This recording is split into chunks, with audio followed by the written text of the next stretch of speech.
regardless of who stands up against it. Mr. Speaker, Yeah, go ahead. Yeah. Yes, Mr. Speaker, it's been a busy week, as we said before, with President Trump. We've seen him fire some inspectors general today, and also he's made comments and an executive order about FEMA, saying that perhaps it shouldn't even exist. Can you comment on the idea that states should do more, and do you think FEMA should exist? And the inspectors general, is that a legal action, and is it a good one? So I have some expertise with FEMA. I'm from Louisiana. We're a disaster-prone state, as is Florida, and we have a lot of experience with that. In my experience, it is very often the case that local workers, people who are working through FEMA, do a pretty good job, but often it's the leadership at the top that can affect the outcome of how a disaster is handled. There's been a lot of frustration, of course, over the last 4 years with how FEMA has been handled, and I think the President is right to assess that.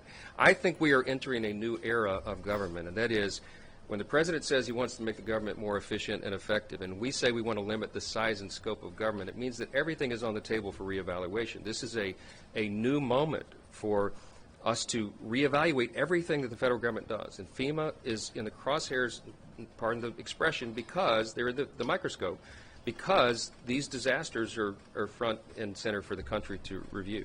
And so I think that the task force that the President set up by the executive order is an appropriate step. I think that it's probably long overdue. It'll be a 6-month, 180-day evaluation with some very smart people in the room that have a lot of expertise and experience in dealing with FEMA, and I very much look forward to the outcome of that issue. I will tell you from my perspective, the state of Louisiana, again, having a lot of experience with this, we have the Governor's Office of Homeland Security and Emergency Preparedness, we call it GOSEP, and they do an extraordinary job on a state level. They're very responsive to the people, and our people are very resilient, and they look to the state officials to handle that. FEMA has been a partner, but they probably could be a better partner. So we're going to withhold the final judgment on what the analysis is from that group, but I think the timing for that is important, and we support the President's initiative, obviously 100%, and we'll assist from the House Republicans in any way that we can to contribute to that effort. With regard to the Inspectors General, the President will, my understanding is, he will be replacing those positions with new persons. And sometimes you need a fresh look. Look, we want to eliminate fraud, waste, and abuse in every way possible. The President's committed to that, and we are as well. The Inspector Generals, when they are working on all cylinders and to their top level of effectiveness, they can be a huge part of that.